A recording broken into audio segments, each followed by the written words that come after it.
Hello and welcome to our webinar today on the features of health savings accounts. With us today we have Jim Spaniel, who is the HSA manager with Falcon National Bank and HSA Resources. And I am Stacy Graham, HSA office manager with Falcon National Bank and HSA Resources.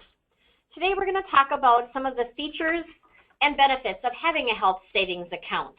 We'll get started with some of the contribution types and other options with the health savings accounts. One of the great benefits of the health savings account is it is not a use it or lose it account. So as you put money into the account every year, you don't use the money at the end of the year. It does roll over to the following year. So this is definitely a benefit as far as not having to run and buy some last minute medical items just to clean out the account at the end of the year. The money does roll from year to year to year. Regular contributions, they're subject to the self-only or family limits, so you will need to know if you're carrying the high deductible policy and it's based upon a self-only plan or a family plan. There's a rollover contribution or transfer contribution, so if you do have an HSA account open at one financial institution, you are able to open another HSA account and transfer the money into that new HSA account. There's a once-in-a-lifetime IRA to HSA transfer available as well, and you can definitely use the medical expenses now or in the future. So if you are able to put money in every year making a deposit and you run into a large medical expense, you are able to use the medical money to pay for medical expenses in the future. We like to use the HSA account kind of compared to similar how a 401k would work, as far as when you put money into the account, it's a pre-tax deposit. It grows in the account tax deferred, and if you take the money out on qualified medical expense, it comes out of the account tax free. So triple tax savings there, which is very, very awesome. Now on this slide, it's important to note who is an eligible individual, because a lot of people say, gee whiz, I'd love to have an HSA account, but they're not aware that they first have to be under a high deductible health plan. And again, these are the IRS mandate requirements. For 2016, for self-only, the minimum deductible has to be $1,300 and the out-of-pocket expenses cannot exceed $6,550. Now there can be just minimum deductible, so $2,000, and it is still HSA compatible even though there's no out-of-pocket expenses. But these are the IRS thresholds.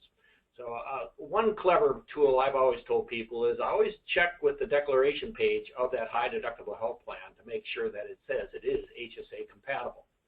But that's one requirement. You have to be under the high deductible health plan, and the other issue is you can't be covered by another health plan that is not a high deductible health plan. So if my wife Debbie, for example, had a traditional health plan and her plan covered me, I would not be HSA eligible. Or if she had a full purpose HRA or flexible savings account, I would not be eligible. Now there are always exceptions. If it was a limited purpose flexible savings account, I might still be HSA eligible. But that's the general rule, is you can't be covered under another health plan that is not a high deductible health plan. Further, you cannot be enrolled in Medicare and not eligible to be claimed as a dependent on another individual's tax return. Now, the sole purpose that a lot of people are using their HSA bucket is to pay for those deductibles or out-of-pocket expenses. Now, again, I make a comment, you don't necessarily have to. If you've got personal savings that you want to pay your medical expenses, you can, and you can let this money just grow and just ride as a tax-deferred retirement account and not use it, and maybe use it for a retirement plan or health expenses when you are finally retired. But that's the general reason, is most people are using their HSA to pay for those deductible and out-of-pocket expenses. And remember, preventive care is always covered under an HSA. So when you go for an annual physical, that's going to be covered by a health plan. Another reason some people are doing this is it has to do with the health IRA. People are relatively healthy. I always talk about my kids who are in their 20s and 30s. I call them the invincibles. And if they don't have any health issues, they are funding that HSA account and letting it grow kind of like a retirement account. And believe it or not, there are some substantial HSA balances out there because people have not had any medical expenses and they're using it for a retirement purse perhaps, or more likely for other medical expenses when you are finally retired. And that brings up the Medicare expense. You know, generally when we turn 65, most of us will enroll in Medicare. Now, Part A is that hospitalization expense, and generally 1.45% of your income was taken out to pay for that premium. So there is no premium attached to that. But Part B is your doctor expense, and that is also subject to a premium cost. Generally, the government pays 80%, you pay 20%. And the minimum Part B premium, and there are 5 tiers of that Part B premium, depending upon what your adjusted gross income is, the minimum is about $1,260 a year per individual. And you take 2 married couples filing jointly who are 65, living another 20 years, that results alone as a $50,000 cost for you. Now, what the government does is they take that right from your Social Security check, and what you can do is reimburse yourself from your HSA to pay those Part B premiums. And Part D is also prescription drug, and that's also taken from your Social Security check. So again, that can be reimbursed from your HSA, and that would result in tax-free money. The stat out there today, folks, is you got a married couple filing jointly who are both 65, you could have over $250,000 in medical expenses that Medicare does not cover due to the Part B and D premiums and the out-of-pocket expenses, the deductibles, and further, vision and dental is not even covered under Medicare. So a lot of people are using the strategy, leave that HSA grow while they are working and use the HSA later to pay for these expenses. We have an example here of what it would be if you had a $3,000 medical expense. If you take it from your HSA, that $3,000 would be, of course, all tax-free. But if you need to pay for it out of a 401k, and if you're at the 25% tax bracket, you would actually need $4,000 of those dollars to pay for that $3,000 medical expense. Further, what happens is when you take that $4,000 as income on your tax return, you're taxed on that. That can increase your adjusted gross income limits, and it could actually put you at a higher tax bracket. Whereas if you use those dollars from an HSA, those are tax-free withdrawals. So great reasons why that HSA component can be a very good fix for you for paying those medical expenses when you are retired. Another exception that we hear about on occasion is, can you use your HSA to pay for premiums? And the general rule is not. However, if you lost your job, you have a right through COBRA to purchase your former health policy, and you could use your HSA bucket to pay for those premiums. Or if you're unemployed and collecting unemployment comp for 12 months or longer, either federal or state, you can actually take money out of your HSA to buy those premiums. You might even be able to go to the exchange and get subsidies based upon what your income is. So that is an exception to using it for premiums. And long-term care insurance is also a possibility that you can use your HSA to pay for those expenses. Some people actually have the problem of who are already exceeding their 401k limits. They are still looking for another pre-tax vehicle to lower their adjusted gross income, and they could actually, again, contribute the max into their HSA and lower their adjusted gross, and they're using it again to lower their income, and maybe it's going to be another income replacement when they finally are retired. So that's a nice problem to have if you're already exceeding your 401k limits and you can still defer money through your HSA and go through the pre-tax features. Our next slide talks about some tax-free distributions. So once in a while, we do get a question that pops up that individuals who have been on a high deductible policy maybe have switched to a traditional plan or are no longer eligible to contribute to their HSA. One of the great benefits is the money that has been deposited into the HSA can still be used for qualified medical expenses. Even if you are no longer eligible to deposit money, you can still use the money that you've saved up to help pay for those medical expenses tax-free. Now, one of the main pieces is as soon as somebody opens up a health or a high deductible policy, the next question comes in is, should I open my HSA up right away? We generally do like to tell people that you do want to open that HSA account up as soon as you are eligible, because if you were to run into a medical expense and you did not have an HSA account open, you would not actually be able to use your tax-free money to help pay for that medical expense that happened when your HSA account wasn't open. So as soon as you're eligible to open an HSA, even if you're not able to put a deposit in right away, as long as you're able to get it open, deposit even $5 into the account just to get that establishment date set up, so that if you do have a medical expense happen, you can then deposit money into the HSA account and help pay that medical expense. Over-the-counter prescriptions must be prescribed by a doctor in order to be considered a qualified medical expense.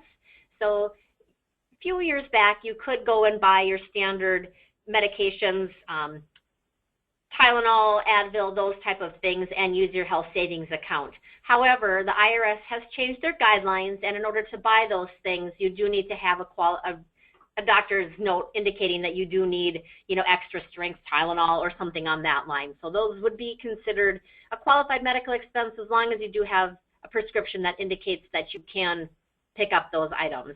And the HSA account can be used to help pay for the HSA owner's expenses, the spouse's expenses, and or dependents. So even if you do have a single policy where you're depositing money only to cover a single policy, you can still use that money in there to help pay for a spouse's medical expense and or dependents.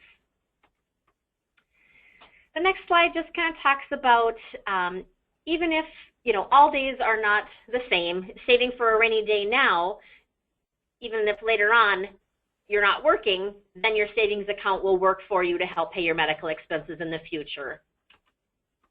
The establishment date is very, very important for the health savings account. Like I had mentioned earlier, if you have your high deductible policy, say for example, the 1st of September, but you don't open your health savings account until September 10th, and something happens to you in between the 1st and the 10th of September, you actually would not be able to use the money in an HSA account to help pay those medical expenses. Now, if you had opened your HSA account September 1st, the first day that your high deductible was established, then you would be able to use your money in your health savings account to help pay your medical expenses in the future. So very important that once you get your high deductible coverage, get your HSA account open as well. Just to piggyback off that Stacy has commented about that establishment date, one thing that HSA Resources does is once you send in an application, we actually fund it with a penny. So we start that establishment date right away. So that's a nice feature that we allow. Now, looking at this next slide, we're talking about tips to maximize your HSA savings account. One thing is always important, if you can use generics if you're on drugs, therapy. There is a good website, www.loismed.com, that can help you to look at some generics, which generally can save you 30 to 80%. There's another good website called blinkhealth.com, B-L-I-N-K health.com. They actually negotiate with the drug companies for the best price possible. And again, that's a free service. Use urgent care versus an emergency room. So try to avoid the emergency rooms because that costs, by going to the urgent care, you can save usually 3 to 7 times that expense versus the emergency room. Virtual is a great product that Health Partners allows. It's kind of a software program where you call and you deal with registered nurses, and they'll help you, assist you on what kind of prescription you might have for your child's earache or throat problems. So that's a great visit vehicle rather than going to an office visit, which could cost you $200. So again, think smart about how to maximize your HSA. Always review your explanation of benefits. Submit the bill to the insurance company first and let them bill you later. And there are actually negotiation sites out there that if you thought that bill was too high, you can actually get a hold of a negotiator that might be able to negotiate that expense down. And if you win, you get a percentage, you get the lower bill. So if you lose, you don't get charged for that. There are also healthcare blue book out there that talks about prescribed procedures, and it'll tell you what it costs generally before you have that medical procedure, and those are good to note. Always try to max out your HSA contribution if you can, and if you have the ability to do pre-tax, always do that, because when you do pre-tax, remember you're lowering your adjusted gross income. It's not subject to FICA and FUTA taxes and Social Security tax, so that clearly is a great benefit. Now, the allowable limits for 2016, and again, as Stacy mentioned, it depends upon what kind of coverage you have. If it's self-only or just covering yourself, you're allowed $33.50 that you can contribute through that year.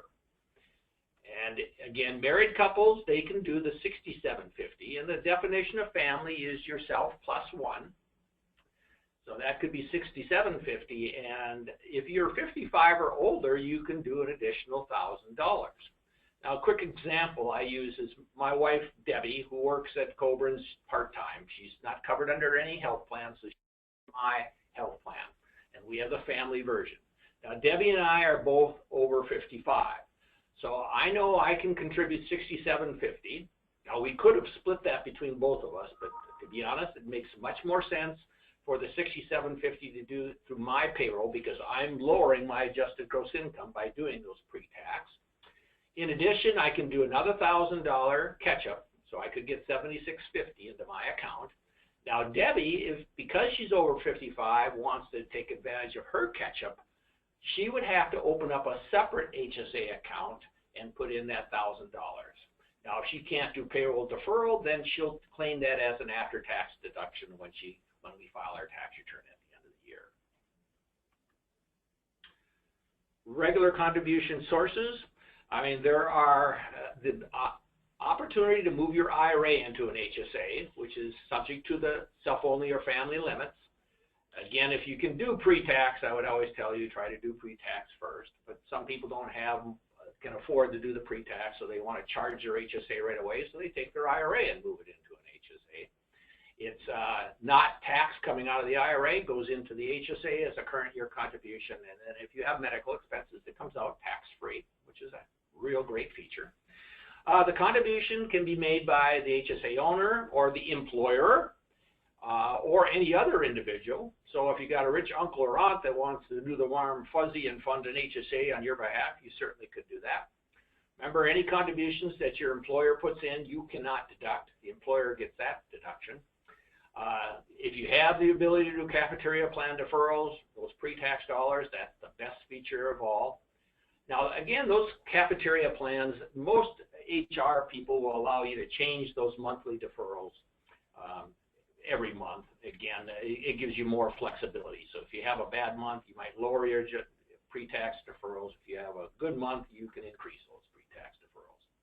And for those people who ever had a medical savings account, they have the ability to move that into an HSA as well, but that would reduce what the HSA contributions can be. Prior year contribution guidelines, and that's a question we always get. You know, you've done your pre-tax dollars during the calendar year of 2016. Now you're in 17. Can you still fund for the prior year? And you do have that ability. If you didn't max out your contribution for 16, you have until your tax due date, which is generally April 15th of 17, to fund for the 16 tax year. So that's great flexibility. Always going to make that carry-back contribution. Be careful. A lot of HSA providers who do not note what tax year it is for, or you don't note, they will presume it's current year. So always note on that check that this is for the prior year. Now, there is a special rule for married couples. If one spouse has a family high deductible plan and the other spouse has a self-only high deductible plan, the IRS has the guideline that says the contribution cannot be higher than the family contribution amount, which is $67.50. So a prime example of this would be, we'll take myself for example. I have a family high deductible health plan. I cover myself and our children. My husband has a self-only plan with his employer, both HSA compatible plans. However, we are subject to the maximum amount that we can contribute as a family contribution.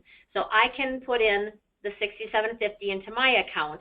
However, he would not be able to put any money into his account then, because the $67.50 is the max that you can put in. So we can divide that amount out between the accounts any way you'd like to. So I could do $3,000, he could do $37.50, just as long as our combined contribution does not exceed the family maximum amount. Now, he can use his HSA account to pay for my medical needs or the needs of the children, and I can use my HSA account to pay for his medical expenses in addition to myself and the children. So it's just talking about the maximum amount that you can deposit into the account. Just to piggyback off on that comment, because Stacy and her husband Eric are less than 55, they cannot do that catch up of $1,000. That's why Stacy was referring to the $67.50 limit. There are a couple of miscellaneous issues that do pop up when you are having a health savings account. You can add authorized signers to the account. Now, the account is held as a single. There can only be one account owner, but you can have additional signers. So if you had me, for example, if I owned my HSA account and I wanted to add my spouse as a signer, then he would have the ability to go and pick up prescriptions for the kids or pick up prescriptions for himself. So he would have the authorization to spend the money out of my health savings account. There are a couple things to take into consideration. If you do have a signer on the account, they can use the money just as the owner could. So you want to make sure that who you're allowing to be the signer is somebody who is going to be knowing the rules on the HSA and using that money to pay for qualified medical expenses. Typically, you have access to the transaction account through a checking, a debit card. So when you're going to pick up prescriptions, you can either write a check out to the pharmacy or the clinic or use a debit card to take the money directly out of the health savings account. Now, there are some taxes and penalties that do come into play if you don't play by the rules. So if you're using the health savings account money on non-qualified medical expenses, you would be subject to 20% penalty and regular income tax on that. So if you inadvertently use your health savings account money to go and buy your normal groceries, there is a way that we have that you can help get that money back into the account. If you accidentally spent it on something and you want to put that money back in, it's called the return of mistaken distribution. And you're able to put that money in. We'll get all the reporting taken care of for you. However, if you don't take care of that, then you would be subject to the ordinary income tax and 20% penalty on that. Now, there is one exception to the 20% penalty, and that is death, disability, and once you reach age 65. Drilling down a little more detail on the death distributions. When you open up your HSA plan document, and Stacy will show you a visual on that in a little bit, it's like a retirement account. This is your money. Well, you obviously would like to leave beneficiaries to that account. So typically, Jim would leave his spouse, Debbie, as the primary beneficiary of that account. I might have my children as contingent beneficiaries. Now, if I pass and my wife, Debbie, is the beneficiary, what happens if I had $20,000 in my HSA and Debbie has $20,000 in her HSA and I die, that $20,000 becomes her own. So immediately she's got now a fair market value of $40,000. If she's currently under a high deductible health plan, she can continue to make contributions to that. But if Debbie all of a sudden works for an employer that offers just a traditional health plan, then she can no longer make contributions to the money that she's assumed, but she can use those dollars to pay for whatever medical expenses that traditional health plan doesn't pay for. So it's silly. The spouse does not have really a death distribution option. It just becomes her own when the other spouse passes. Now, if my kids are the primary beneficiary and I die, that $20,000, each child, it actually ceases to exist, and each child would have to take their portion and pay ordinary income tax on that withdrawal. Now, as Stacy alluded to, on occasion you are sitting there with your debit card and you might be sitting at Walgreens, for example, getting some prescription drugs. And of course, when you're at Walgreens, you can get almost anything there, groceries and cosmetics and so forth. Well, some people inadvertently might put other items on their debit card, their HSA debit card, that were not eligible. And the IRS gives you some relief where you can actually return that money as a mistaken distribution back to the custodian, and they in essence do not report that withdrawal that you took out that were for non-medical expenses. So if I had $200 in prescription drugs and another $100 in non-medical expenses that I put on my debit card, I could put that $100 back to the HSA custodian and they would only report $200. If you didn't do that, they would report $300 and you could actually have potential penalties on that other $100 that was not an eligible medical expense. Another example can occur when you paid the medical expense without being reimbursed from that medical provider. So sometimes we get calls where $500 was that medical expense and they find out that the insurance company is paying $400 of that, so they give you a check back for that $100. You can return that as a mistaken distribution back to the custodian who is handling your HSA. So that gives you some relief on not being taxed on money you don't have to be taxed on when it comes out of the HSA. Just return it. And there are appropriate documents, forms for that return of mistaken distributions available. Our health savings accounts that we open up here at Falcon National Bank and HSA Resources, we do have a wonderful, wonderful program here. The first year of the account there's no fee as far as the custodial setup fee or anything on that nature goes. After a year, if you're able to get your HSA account balance up to $2,500, then typically the first year is free, like I had mentioned. If you are able to get a $2,500 balance, it continues to be free after the first year. If you're not quite to the $2,500 balance after a year, we do have a $2.25 monthly fee that does occur. Paper statements, because some people do want to continue to get paper statements, and if that is something that you would want to continue, we do have a $1.95 per quarter fee for sending out the paper statements. To avoid that fee, you can set up e-statements. A lot of people are really, really liking the e-statement feature. We just send you an email quarterly that says you have a statement available. You open up your online banking, download your statement, and there's no paper involved unless you wanted to print one at your own home computer. We do have a MasterCard debit card that we offer with our health savings accounts. We do have online banking. All of our health savings accounts and the money that's held here at Falcon National Bank is FDIC insured, and we pay interest based on a tiered rate.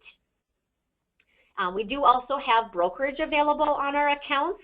So once you do get to that $2,500 balance, if you're looking to possibly get a higher return on your money, you can invest that money in a brokerage account. So you would go ahead, open up a brokerage account, transfer the money from your HSA over to the brokerage, and then you could invest in different stocks, mutual funds, some different options as far as that. And there is a little bit of a fee that's included with that just because there's a lot of maintenance that goes into making sure that all the reporting happens correctly to the IRS. So that money that's in the brokerage account is always tied to the health savings account. So as you deposit money into the account every year, you can move the money over to the brokerage. And if you do have a medical expense that pops up that you need to move some of that money back, then you would just go move the money back to your HSA and then pay your qualified medical expense. Now, as the custodian, we are required to do some reporting to the IRS. We do report a 1099 that shows all HSA distributions that have happened throughout the year.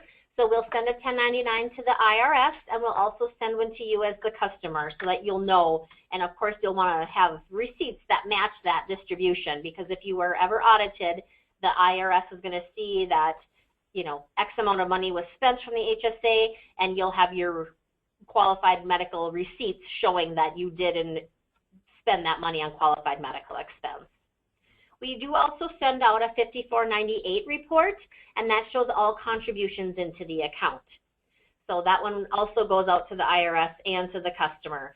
That one actually is not due to the IRS until after all we'll say, for example, 2015 contributions are in. And of course, you have up until April 15th, 2016 to make 2015 contributions. So that form does not go out until after all contributions have come in for the year. At the end of the year, you're going to have to file what is called an 8889 form. Your tax person will be very familiar with that form. It actually talks about contributions that were made into the account, whether they were employer or employee contributions, any distributions from the account, and so forth. And if you didn't play by the rules, you have certain penalties as well. So again, there is some accountability you have as an HSA owner, but your tax person should be well aware of the 8889 form, which should be an attachment to your 1040. Now, that concludes our HSA seminar today. There are, at the end of this slide, some issues concerning employer groups, and it's something that employers may want to be aware of. Depending upon your filing status, if you're a C Corp, S Corp, self-employed individual, it has to do with whether you, the owner, can do Section 125 pre-tax contributions or not. We're not going to talk to that right now. We'll let the employer groups look at these visuals. So we want to conclude in saying that these HSAs are a great vehicle for employees. It's allowing them to put pre-tax dollars into an HSA account. And again, the earnings grow like a 401k. And the crux is, if you have medical expenses, it comes out tax-free. Great vehicle, something you own if you leave that employer. So there's more popularity in the HSA component. And again, we're very excited about this program. It's a great program that Congress developed back in 2004. So continue to make those contributions, and you'll have a nice little retirement nest egg, particularly when you are retired and you're dealing with Medicare expenses. That HSA component could be a great vehicle. So this is Jim Spaniel and Stacy Graham signing out. We want to thank you for joining our webinar today. And again, don't hesitate to call us. We have an 800 service where you can call and ask any questions concerning an HSA account.